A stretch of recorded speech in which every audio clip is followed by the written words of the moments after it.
As I sit here on the eve of a major surgery, I started contemplating what should I put in the traveling journal.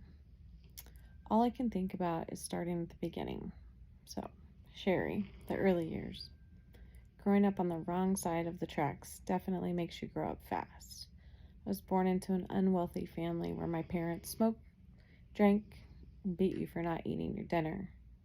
I lived in a trailer park until my parents divorced and lived in a rundown apartment complex with my mom after that. These circumstances were never something I could control, nor were they things I saw as bad. During these years, I was a survivor. My older brother was very horrible to me mentally and physically. Again, circumstances out of my control. Fast forward, Sherry, the teen years and beyond. Due to the trauma during my early years, the teen years were a mess for me when it came to relationships. Luckily, or unluckily, however, however you want to look at it, I had become somewhat of a control freak due to the lack of control early in life. So even though I was a mess, I set up some rules for myself. Rule number 1, always get A's and B's. Nothing else is acceptable. Rule number 2, no alcohol or drugs. Loss of control is not acceptable. Rule number 3, dance anytime you can. I lived to dance. And number 4, succeed.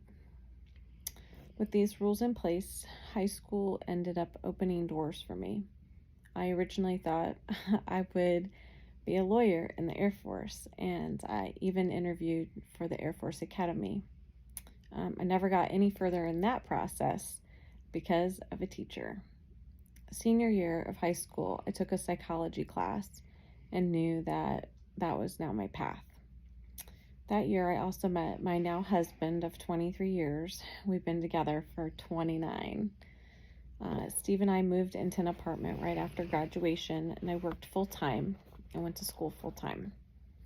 I loved psychology, and I loved IUPUI.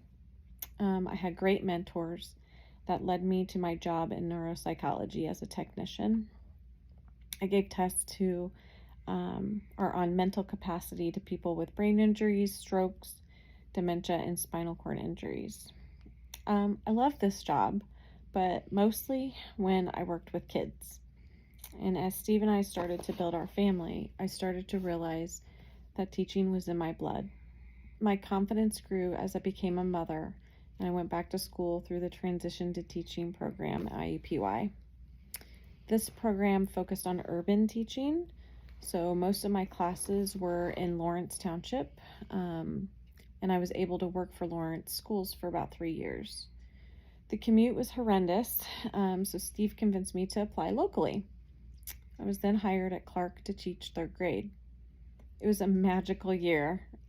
Great team, great students, great family support, and then the next year I was moved to Pleasant Crossing due to staffing numbers, and I was terrified. Somehow Pleasant Crossing had gotten a stigma, and I knew some of the reasons why. Those trailer park kids are the worst. Ugh. This is when I realized that Sherry from the early years was one of those trailer park kids. I knew at that point that Pleasant Crossing was where God needed me. The kids there needed me because I was one of them.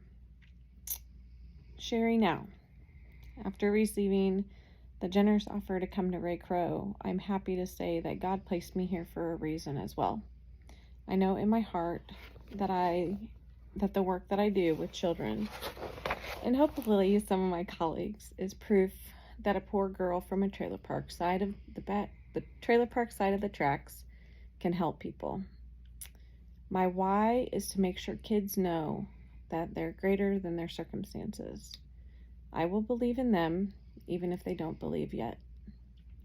As I sign off and prepare to be off for 5 weeks recuperating, I beg for your prayers and hope that all goes well for me and my students and my team. I'm not worried about them because our 5'3" Harry Potter loving team rock socks. And then finally, the person I'd like to pass this to means a lot to me, and I hope she knows how much I miss her. So I'd like to give this to the wonderful Andrea Newfer. Thanks.